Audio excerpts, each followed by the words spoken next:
मैं इसमें शामिल प्रत्येक व्यक्ति को बधाई देता हूँ। जल संरक्षण के लिए ऐसे ही काम करने की शुभकामनाएं देता हूँ। मेरे परिवारजनों, आज दुनिया भर में स्किल डेवलपमेंट के महत्व को स्वीकार्यता मिल रही है। जब हम किसी को कोई स्किल सिखाते हैं तो उसे सिर्फ हुनर ही नहीं देते, बल्कि उसे आय का एक जरिया भी देते हैं। और जब मुझे पता चला कि एक संस्था पिछले 4 दशक से स्किल डेवलपमेंट के काम में जुटी है, तो मुझे और भी अच्छा लगा। ये संस्था आंध्र प्रदेश के श्रीकाकुलम में है और इसका नाम बेल्जीपुरम यूथ क्लब है। स्किल डेवलपमेंट पर फोकस कर बेल्जीपुरम यूथ क्लब ने करीब 7,000 महिलाओं को सशक्त बनाया है।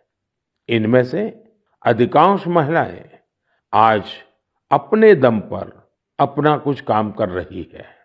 इस संस्था ने बाल मजदूरी करने वाले बच्चों को भी कोई ना कोई हुनर सिखाकर उन्हें उस दुष्चक्र से बाहर निकालने में मदद की है। बेल्जीपुरम यूथ क्लब की टीम ने किसान उत्पाद संघ यानी एफपीओ से जुड़े किसानों को भी नई स्किल सिखाई, जिससे बड़ी संख्या में किसान सशक्त हुए हैं। स्वच्छता को लेकर भी यह यूथ क्लब गांव-गांव में जागरूकता फैला रहा है। इसने अनेक शौचालयों का निर्माण की भी मदद की है। मैं स्किल डेवलपमेंट के लिए इस संस्था से जुड़े सभी लोगों को बहुत-बहुत बधाई देता हूं, उनकी सराहना करता हूं। आज देश के गांव-गांव में स्किल डेवलपमेंट के लिए ऐसे ही सामूहिक प्रयासों की आवश्यकता है।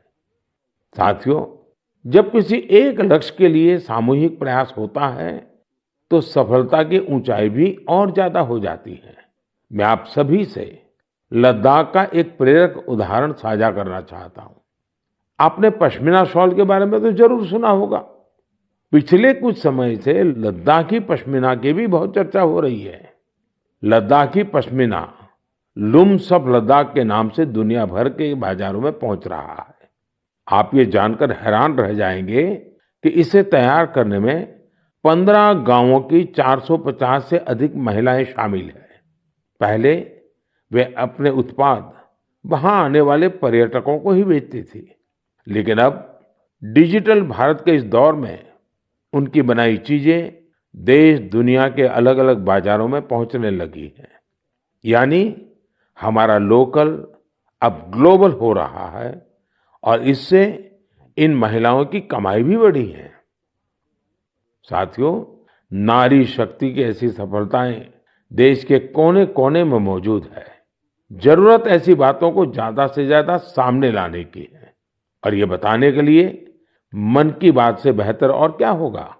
तो आप भी ऐसे उदाहरणों को मेरे साथ ज्यादा से ज्यादा शेयर करें। मैं भी पूरा प्रयास करूंगा कि उन्हें आपके बीच ला सकूं। मेरे परिवारजनों, मन की बात में हम ऐसे सामूहिक प्रयासों की चर्चा करते रहे हैं जिनसे समाज में बड़े-बड़े बदलाव आए हैं। मन की बात की एक और उपलब्धि ये भी है कि इसने घर-घर में रेडियो को और अधिक लोकप्रिय बना दिया है।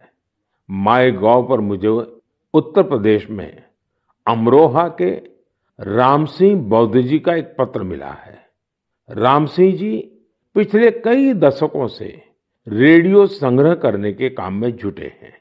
उनका कहना है कि मन की बात के बाद से उनके रेडियो म्यूजियम के प्रति लोगों की उत्सुकता और बढ़ गई है। ऐसे ही मन की बात से प्रेरित होकर अहमदाबाद के पास तीर्थ धाम प्रेरणा तीर्थ ने एक दिलचस्प प्रदर्शनी लगाई है। इसमें देश विदेश के 100 से ज्यादा एंटीक रेडियो रखे गए हैं। यहाँ मन की बात के अब तक के सारे एपिसोड्स को सुना जा सकता है। कई और उदाहरण हैं जिनसे पता चलता है कि कैसे लोगों ने मन की बात से प्रेरित होकर अपना खुद का काम शुरू किया। ऐसा ही एक उदाहरण कर्नाटक के चामराजनगर की वर्षा जी का है, जिन्हें मन की बात ने अपने पैरों पर खड़ा होने के लिए प्रेरित किया। इस कार्यक्रम के एक एपिसोड से प्रेरित होकर उन्होंने केले से जैविक खाद बनाने का काम शुरू किया।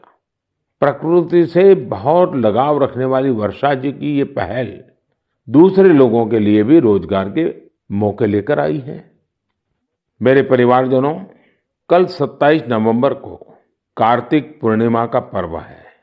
इसी दिन देव दीपावली भी मनाई जाती है और मेरा तो मन रहता है कि मैं काशी की देव दीपावली जरूर देखूं। इस बार मैं काशी तो नहीं जा पा रहा हूं, लेकिन मन की बात के माध्यम से बनारस के लोगों को अपनी शुभकामनाएं जरूर भेज रहा हूं। इस बार भी काशी के घाटों पर लाखों दिए जलाए जाएंगे, भव्य आरती होगी, लेजर शो होगा, लाखों की संख्या में देश विदेश से आए लोग देव दीपावली का आनंद लेंगे। साथियों, कल पूर्णिमा के दिन ही गुरु नानक देव जी का भी प्रकाश पर्व है। गुरु नानक जी के अनमोल संदेश भारत ही नहीं, दुनिया भर के लिए आज भी प्रेरक और प्रासंगिक है। ये हमें सादगी, सद्भाव और दूसरों के प्रति समर्पित होने के लिए प्रेरित करते हैं। गुरु नानक देव जी ने सेवा भावना, सेवा कार्यों की जो सीख दी, उसका पालन हमारे सिख भाई बहन पूरे विश्व में करते नजर आते हैं। मैं मन की बात के सभी श्रोताओं को गुरु नानक देव जी के प्रकाश पर्व की बहुत बहुत शुभकामनाएं देता हूं।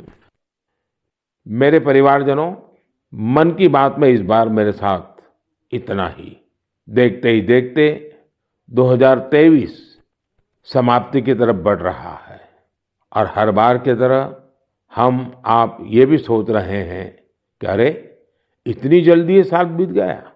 लेकिन ये भी सच है कि ये साल भारत के लिए असीम उपलब्धियों वाला साल रहा है और भारत की उपलब्धियां हर भारतीय की उपलब्धि है।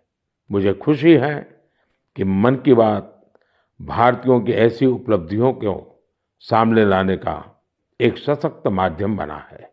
अगली बार देशवासियों की ढेर सारी सफलताओं पर फिर आपसे बात होगी। तब तक के लिए मुझे विदा दीजिए। बहुत बहुत धन्यवाद। नमस्कार।